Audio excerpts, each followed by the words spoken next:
안녕하세요. 재경관리사로 만나 뵙게 된 최민주입니다. 모두 만나서 반갑습니다. 네, 우선 재경관리사 본 강의 들어가기 전에요. 재경관리사가 어떤 시험인지, 어떠한 포인트를 공부를 해야 되는지에 대해서 먼저 오리엔테이션을 갖도록 하겠습니다. 재무회계 부분에 대한 오리엔테이션이고요. 일단 기본적인 사항들 먼저 살펴보고 나서 재무회계에 대한 내용을 말씀을 드릴게요. 네, 재경관리사 자격시험 개요로서 재경관리사는 어떤 시험인가 라는 부분인데요.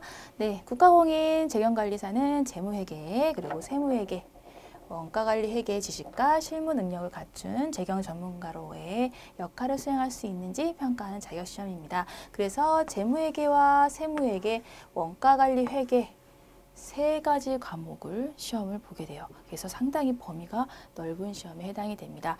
그리고 요거 재무회계 부분은 한국채택국제회계 기준을 적용한 시험 범위가 들어가기 때문에 재무회계 부분은 약간 까다롭다고 좀 보실 수도 있어요. 그래서 일단은 그렇다라는 부분으로 이해해 주시고, 대신에 재경관리사 시험은 회계사 다음으로 어려운 시험이라고 보실 수가 있어요. 그래서 어느 정도 취업을 하시거나 어떤 학점 은행제 이런 데 가셨을 때 상당한 가산점 혜택을 받으실 수 있는 부분들이 있고 취업에도 많은 도움이 됩니다. 그래서 여러분들이 재경관리사를 공부하시면서 반드시 취득을 하셨으면 하는 부분이 있고요.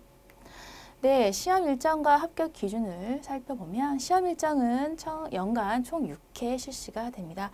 연령, 학력, 경력 제한 없이 시행이 되고요. 연간 총 6회, 그래서 이번 연도에는 홀수달로 진행이 되고 있어요. 1, 3, 5, 7, 9, 11 이렇게 해서 6번 시행이 되는 부분이에요. 그래서 꽤 시험 관련된 6회 실시가 되다 보니까 여러 번 시험 볼 수 있는 그런 기회가 많은 시험이기도 합니다. 그래서 그 기회가 많은 시험인 것만큼 여러분들이 빨리 취득을 좀 하셨으면 하는 부분도 있어요. 네, 그리고 시험 과목은요, 재무회계, 세무회계, 원가관리회계 세 가지 과목이 있습니다. 그래서 범위가 넓은 시험이라서 여러분들이 각 단원별로 재무회계 파트, 세무회계 파트, 원가관리회계 파트별로 조금은 전략적으로 공부를 하셔야 되는 부분들이 있습니다. 네, 그리고 합격 기준은요, 이론 각 40문항으로 객관식 사지선다형으로 되어 있고 시험 시간은 150분, 세 과목 동시 진행이 됩니다. 그래서 2시간 반가량을 앉아 계셔야 되는 부분이에요. 꽤 부담스러운 부분이기도 합니다. 그래서 시험 가실 때는 컨디션 관리 정말 잘 하셔야 된다는 거 좀 강조를 먼저 드리겠고, 그리고 시험은요, 각 과목당 70점 이상이면 합격이 되세요. 평균 아니에요. 그래서 각 70점 이상 다 넘어야 됩니다. 과목별로.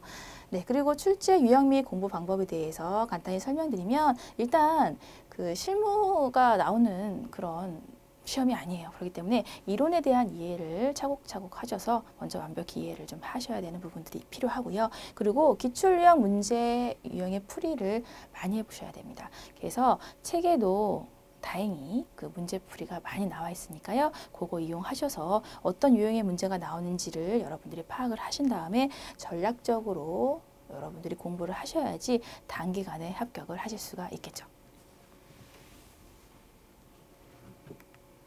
네, 그리고 재무회계 시험 평가 범위에 대해서 먼저 말씀을 드릴게요. 자, 재무회계 평가 범위 요약 및 학습 범위에 대해서 말씀을 드리면, 자, 일단 한국채택 국제 회계 기준으로 그 범위가 설정이 되어 있는 부분이라서 여러분들이 일반 기업 회계 기준으로 공부하셨던 분들은 약간 용어가 헷갈리거나 좀 다른 개념들이 있다라고 생각하실 수 있는 부분들이 있어요. 그래서 일단 크게 평가 범위 무엇인지, 그리고 학습 범위가 어떤 것이 있는지 일단 먼저 이렇게 좀 파악을 하고 들어가는 게 중요해서 먼저 이렇게 준비해 봤습니다. 재무회계 일반 쪽은 재무보고와 국제회계 기준, 네, 요거 기준으로 재무회계 일반 부분에 대해서 개념 체계라든가 재무제표 어떻게 표시되는지, 기타 공시 부분, 그래서 보고 후에 어떻게 공시가 되는지, 중간 재무제표라든가 이런 부분에 대해서 설명을 또 드리게 됩니다. 그리고 재무상태표는 자산부채 자본에 대한 여러분들이 익히 알고 있는 내용들에 대해서 하고 할 텐데요. 일반 기업회계 기준하고는 좀 용어적인 부분이 좀 많이 틀려요. 그래서 여러분들이 그런 부분에 대해서 용어를 좀 다시 한번 숙지해야겠구나라는 형식으로 좀 차근차근 이해를 다시 좀 하셨으면 좋겠습니다. 재무회계를 공부하셨던 분들도 조금 새롭게 다시 하겠다라는 마음가짐으로 하시는 게 더 좋으실 수 있어요. 그리고 포괄손익계산서 부분은 수익, 비용, 그리고 기타 사항 부분으로 해서 자, 일반 기업회계 기준에 있는 손익계산서뿐만이 아니라 기타 포괄손익에 대한 부분까지도 포함이 되는 포괄손익계산서에 대해서 공부를 해 볼 거고요. 그리고 그 외에 특수회계 부분에 대해서 이렇게 여러 가지 부분에 대해서 공부를 하게 될 겁니다.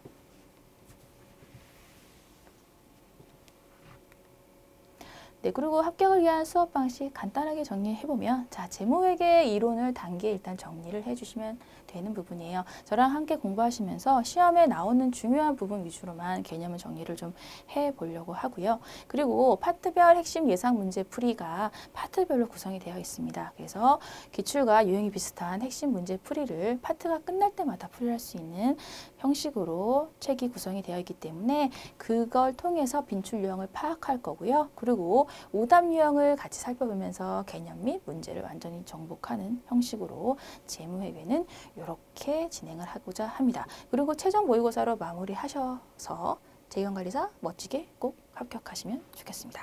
네, 이렇게 해서 간단하게 재경관리사 어떻게 구성이 되어 있는지 그리고 재무회계는 어떻게 공부를 해야 되는지에 대해서 살펴봤고요.